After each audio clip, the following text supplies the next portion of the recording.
Hey there, my name is Miranda and welcome to another video. Oh my god, more cars, all the cars. The one thing about having a room at the very front of the house is all the cars decide to go by your window at the exact same time when you're deciding to do a video. Every single time. I just hear another one. Alright, so ignoring that and possibly any background noise of more vehicles. So today I'm doing the 25 Bookish Facts About Me book tag video. I'm not entirely sure if this is actually a tag or just kind of like a facts video. I love watching these kind of videos. I love seeing people's answers. I love them because sometimes they're hilarious, sometimes they're just interesting. And other times the ones that make me go, yeah, I'm kind of the same way. So I'm excited to share these 25 bookish facts. Maybe a few of these bookish facts apply to you as well. Okay, I had to write all of mine down because I'm not that good at remembering where I am in the sequence or exactly what I was going to say. So fact number one is that I would really love someday to be published. I have a ton of different story ideas. I keep quite a few of them in notebooks, quite a few of them on just random scraps of paper, but I have a lot of them and I'd really like to be able to finish one of them someday and have it published and share it with the world.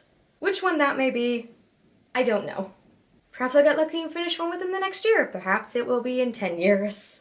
Don't know when, but I do want to someday be published. Fact number two is that I find bookstores to be oddly calming. I have a habit that when I'm very, very stressed about life, I'm stressed about deadlines, I'm stressed about what's going on in school or work or whatnot, I have a habit of just going to whichever bookstore is closest to me at the moment and spending some time there just browsing through the different titles. I don't necessarily always buy something, in fact, quite often I don't, but I enjoy visiting bookstores. I find it's just very, very calming, it's a stress relief, and it's just a good way to enjoy yourself. You can flip through a bunch of different new releases, you can flip through some books you were planning on buying at some point. Suddenly, if you have the money to do so, you can buy it at the time. And if you don't necessarily go there with the intent of purchasing something, it's a very cheap and easy way to calm yourself down and de-stress. Fact number three is that I read a lot of ebooks. However, I prefer the physical copies. In fact, I will actually have times where I get so done with the e-reader, I no longer want to read off it, and all I want to do is read physical copy books. I only really have the e-reader because I travel a lot. My parents finally talked me into it, so I got it. But in general, I prefer to read a physical copy of a book. I enjoy it more, and I remember a lot more when it's a physical copy. Also, it's easier to flip back and forth between sections because sometimes it will be a couple days between my reads if I'm really, really busy. And if I forget something that happened earlier in the book, it's easier to flip back to it in a physical copy than it is on an e-reader. Believe me, I have tried. Fact number four, and this sort of stems from fact number three, I have the rules of the ebook. These are just a series of rules that I follow when it comes to what kind of books I read on my e-reader and what kind of books I read as physical copies. Number one rule, and this is the golden rule, if I absolutely adore a book on the e-reader, I will purchase the physical copy. And that's something that's not just a 5-star read, it is a 5-star, desperately want to reread it even though I've already just finished it, want to flip through it and reread sections whenever I'm feeling moments of stress. Other rules are essentially if I cannot find the physical copy in my library to borrow, I will borrow it on my e-reader. I also kind of have a page limit for when it comes to reading ebooks. I don't really like reading it as an ebook if it's over 500 pages. I prefer reading it as a physical book. It used to be 400, but I've kind of gotten past that. Maybe I'll get past the 500 book page limit as well. And if it is a book I know for a fact I'm going to absolutely love from the very first read and want to reread it automatically, I'm not going to bother reading it on the e-reader. I'm going to go out and purchase it. But yeah, no, I do have sort of little rules with myself about how I use my e-reader. I don't really purchase books on my e-reader either. I really just borrow them off the library. If I'm going to purchase a book, I'm going to purchase a physical copy over an ebook copy. That's just how I am. Fact number five is, I don't really like the idea of audiobooks. It's not that I don't particularly like them, but I know for a fact I'm gonna have a harder time with them because I find it very easy to tune out noise. It's something I just got really good at when I was very young. I'm able to tune out television shows. That's why I'm able to read downstairs with my housemates when they're watching something. It's why I'm able to read when I'm in really noisy places. I can tune out the noise around me. So I feel like for an audiobook, it'd be a little too easy for me to just sort of zone out and turn off my hearing and not listen to what is going on in the story. So because of that, I don't really like the idea of an audiobook. I really don't think it would work well for me. It's just not something appealing to me. That being said, I used to say ebooks never appealed to me and now I use them. So maybe this might change. Who knows? Fact number six is in the great paperback versus hardback debate. I don't have that much of a preference. I sort of prefer paperback mainly because they're cheaper and they're lighter. I almost always have a book on me and it's nicer if it's a little bit lighter to carry. Also, sometimes paperbacks are a little bit smaller. Yes, I am okay with mass market paperbacks. I'm not that picky. But usually I'm not too picky on whether my book is a paperback or a hardback. I usually just want all of them to be paperback or all of them to be hardcover, depending on which version I buy the first book in. Fact number 7 is, while I do say I sort of prefer paperbacks because of price, if I absolutely adore a book or adore a specific cover of a book I like, I will purchase it as a hardback. There are actually a few books I'm hoping to get the hardback covers of, in particular the Lord of the Rings trilogy by J.R.R. Tolkien. I really want very specific hardback covers that I've been seeing. I kind of also want a really nice hardback version of Pride and Prejudice, as that is my favorite book of all time. And that's mainly because hardback covers won't damage nearly as easily, but it's not a massive priority of mine. Fact number 8 are my favorite authors, and those are Lisa C. and Robin McKinley. I read absolutely anything and everything by both of them. I have to own absolutely everything and anything they have ever written. They're both quite different when you think of it. Robin McKinley is mainly a fantasy writer, and Lisa C. writes historical fiction about Chinese women throughout different points of history. But I love them both. I've loved everything I've ever read by them, and I've read quite a few books by both of them, and I'm so excited for everything else they're ever going to have coming out, and I'm excited for the rest of the books I have not yet read that they have published. Fact number 9 is your favorite genre, and that is most definitely fantasy. Young adult, epic, high, whichever. I'm not too picky. I love fantasy books. Fact number 10 is that I absolutely love fairy tale retellings. They are my favorite things to read. They are my favorite things to find and seek out to read. However, in recent years, I've been a little nervous about them. There's kind of been a trend I haven't been very impressed with, I haven't been very fond of, and because of that, I haven't been reading nearly as many as I used to, and that makes me a little sad. Because they are one of my favorite subgenres, and I really want to read more of them, but I'm scared. Hopefully, maybe the trend will change again and I'll like them again more, but right now I'm a little nervous about a lot of them that have been coming out. Fact 11 is my least favorite genre, and that's probably contemporary, particularly YA contemporary. I just don't care much for it. I really don't read a lot of it anymore now that I'm out of high school. It doesn't interest me. The storylines are a little cliche. The characters usually annoy me or make me angry. And a lot of them usually have unnecessary love triangles or really weird insta-love, or just they're storylines that I'm just not particularly fond of. That being said, I do have some absolute all-time favorites that have been YA contemporary. It's just majority of them I have no interest in, I really don't like reading, and I just don't pick up. Fact number 12 is I do have guilty pleasure reads, and those are zombie novels and romance novels. I love reading zombie novels, doesn't mean I like all of them. I have quite a few I personally really don't like. Monster Nation and Pride and Prejudice and Zombies are at the very top of that don't like list. And then romance novels, they're usually really quick and easy reads, they're great de-stressors. I have a habit if I've been reading far too many of a certain genre or type or something that's very complex and thought-provoking, I read a romance novel just to calm and chill out. Fact number 13 is that I do sometimes prefer YA books more than adult fiction, but not necessarily all the time. I am finding I'm getting into that threshold of those books that are not quite young adult, yet not quite adult, particularly in the fantasy genre. But I still do really like fantasy YA in particular. I still read a lot of them. I'm probably going to continue reading YA for quite a while yet. I still do enjoy a lot of the storylines, and I find a lot of them are fast-paced, which is something I sometimes just really need, or at least faster-paced than a lot of adult fiction. Also, sometimes I just prefer the stories more than some adult books, because there's a lot of adult books that are either a little too complex for my taste at the moment, or just have issues that I'm not particularly partial to. So yeah, I do read adult books, I read YA, I still read a lot of YA. I am seeing though that it is slowly changing. Fact number 14 is I read a lot. And when I say a lot, I don't just mean fiction books. And what I mean by that is I also read a lot of reference books, I read a lot of new research, I read a lot of articles, and that doesn't always necessarily mean it's for class or for papers. An example. I bought this book because I wanted it. Yeah, no, this is The Kingdom of the Hittites by Trevor Bryce. He is one of my absolute favorite authors for Hittite books.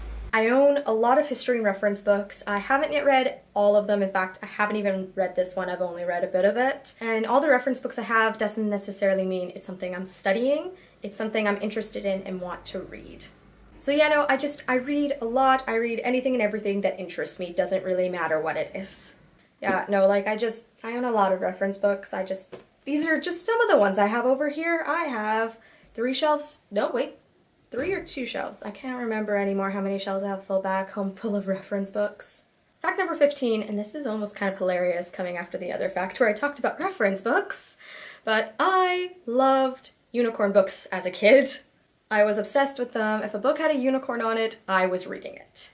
I still have like really positive nostalgia feelings for a lot of the series. I really don't think I'd like a lot of them anymore these days, but I do have fond memories of them. I still remember them, and I read quite a few of them.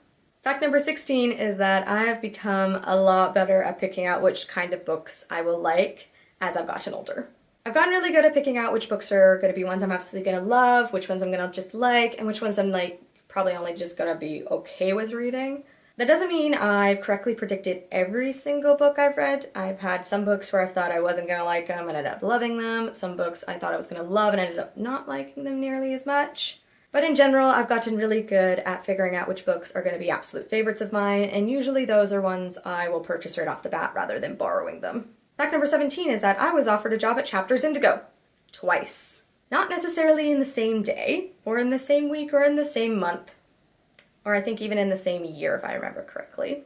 When you spend a little too much time at a bookstore, they recognize your face, and they start thinking maybe they should just hire you.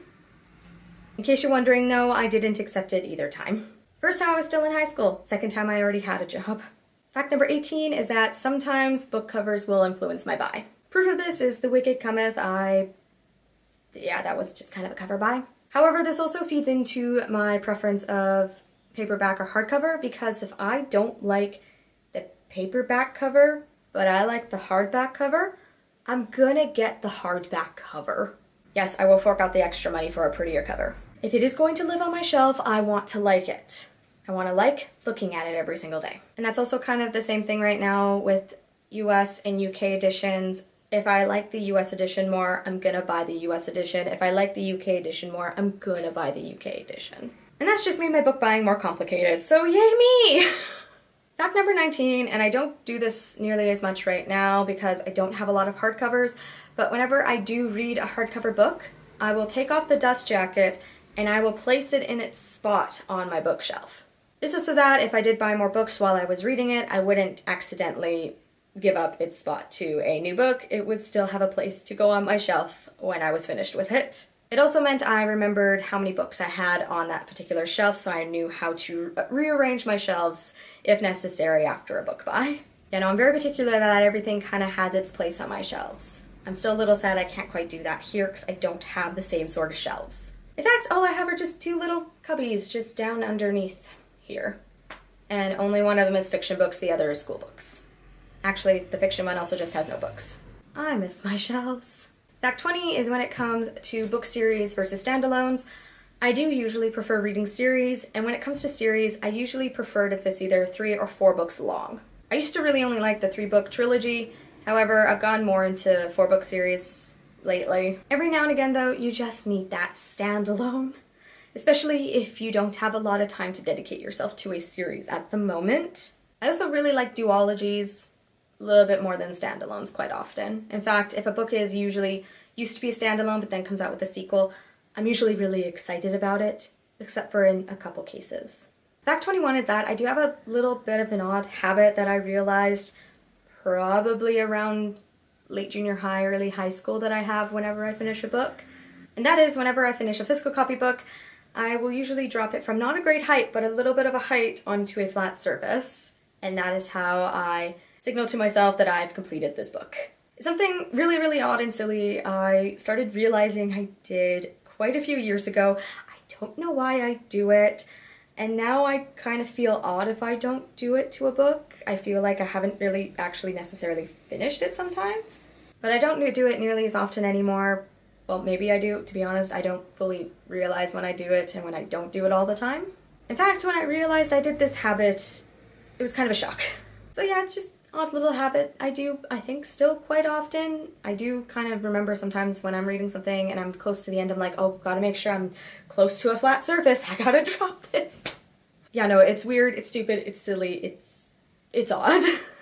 Okay, moving away from that and on to the last couple ones. Fact 22 is that I would really like to collect a couple books in other languages. I've already sort of started doing this. I have 3 books in Latin too, which I actually have here with me. Yes, I am very proud I own both of these. I have Green Eggs and Ham by Dr. Seuss in Latin and The Hobbit in Latin. I actually would love to have The Hobbit in Ancient Greek as well, but apparently that's not a thing. However, I can get Harry Potter in Ancient Greek, and I think I'm gonna do it. I'd actually also like to collect a couple other books I've seen in other languages. I have actually seen Shades of Magic, the French version, and I do really like the covers and I kind of want them. I kind of want to collect The Hobbit in a few other languages because it is one of my all-time favorite books as well. Possibly even Pride and Prejudice, but maybe not likely that one because it is set in Georgian England and I prefer it in English because of Georgian England. But it is something I would possibly like to do someday. It's not, again, a big priority of mine to do it. But it would definitely be like a fun little souvenir when I travel to buy a book I really, really love in the language of the country that I'm in. I should do that, actually. I really should. I already buy guidebooks as I travel. Why not just purchase a book I love in the language of the country I'm currently in? Fact 23 is I do not like to DNF books. I hate it. I don't like doing it. I will usually force my way through a book. In fact, in all of my entire reading history, I can only think of 2 books I have DNF'd, and they're not even the worst books I've ever read. Well, one of them is one of the worst books I've ever read. The other one, however, I just wasn't enjoying it. Which is really bad because it means I will force myself through a book I really don't like, and it takes me longer to read it. That was one of the reasons I didn't finish my reading challenge of 2017, because I was forcing myself through far too many books I was not enjoying. So yeah, I really do need to get over this. I need to learn it is perfectly okay to decide you are not going to finish a book. I need to start doing that. Fact 24 is I have tried to read Star Wars. I have failed. I actually made a deal with my dad many, many years ago that I would read his Han Solo books if he would read my Harry Potter books. Because I told him I would never read a Star Wars book, and he said he would never read a Harry Potter book. So we decided to make this deal. At this point in time, he has probably reread Harry Potter 5 or 6 times. And I have yet to finish a single one of those Han Solo books.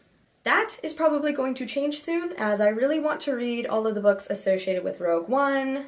And after seeing the Solo Star Wars movie, and now that it's been quite a few years and my reading tastes have changed quite a bit, I'm ready to give the Solo books another try. I made it through Silmarillion. If I can make it through Silmarillion, I can make it through a Solo book. I can do this. I believe in myself. Fact 25 is how I got into reading. And it's not the typical, I read Harry Potter and oh my god, I've been reading ever since answer. And it's not even my teachers or my school. In fact, I have vivid memories of my school keeping me away from the chapter books when I first tried going near them when I was in elementary school. I still don't know why. No, I got into reading thanks to my parents. Both of my parents are avid readers. They read mostly a lot on their e-readers now. One of the reasons why I now read on an e-reader because they both talked me into it and told me how great they were. But I grew up in a household surrounded by books. There was all of my mom's fantasy and dragon books. There was all of my dad's sci-fi and Star Wars, Star Trek books. There was all the classics that they had. There was all the different reference books or true history, true crime books, all those kind of stuff. And I would always be flipping through them and looking at them. And as I got older and was reading on my own, my parents were more than happy to supply me with my own reading material. They would purchase books I asked for my birthday or for Christmas. They would purchase books they thought I would like. They would take me to bookstores and allow me to pick books out. They would give me books for book fairs, and they would sometimes even let me pick out books from the Scholastic's catalog I would get at my elementary school so many times in the year. And when I finally got my first library card, my parents dutifully would take me to the nearest library to my house, allow me to browse or pick up a book I had requested, and take it home, read it, and then do the same thing again until I lost my library card for a while. And of course, they bought me the bookshelves for me to house all my books. They were more than happy to get me new ones when my old ones were falling apart. They got me new ones when I was going to university so I could house all the books I needed for it. So I grew up in an environment that encouraged a lot of reading, and that's kind of why I read so much and why I love to read so much. I was encouraged to do so. I was encouraged to enjoy it. I was encouraged to seek out new books to read. I wasn't discouraged in anything I read. In fact, quite often, my mom would read some of the books I would purchase from the young adult section. She wouldn't look at it and go, oh, that's for kids or for teens. She would pick it up herself and often read it, and sometimes she quite liked it. And of course, as I got older, my parents started showing me the books on their shelves and started having me read some of their books. So, thank you, Mom and Dad. I'm now obsessed with reading, and it's your fault. I'm just kidding. It was great. I'm so happy that I grew up in a household that encouraged reading and a love of books as much as my household did. So there you have it, 25 bookish facts about me. And if any of these facts apply to you, I would love to hear about it in the comments, or even some interesting little tidbits, bookish facts about yourself. Like I said, I love these videos. I watch them a lot. I would love to see some people's answers in the comment section as well. If you like this video, please click that like button down below. And if you want to see more videos by me, both bookish and travel related, please click that subscribe button. And I'll see you next time. Bye!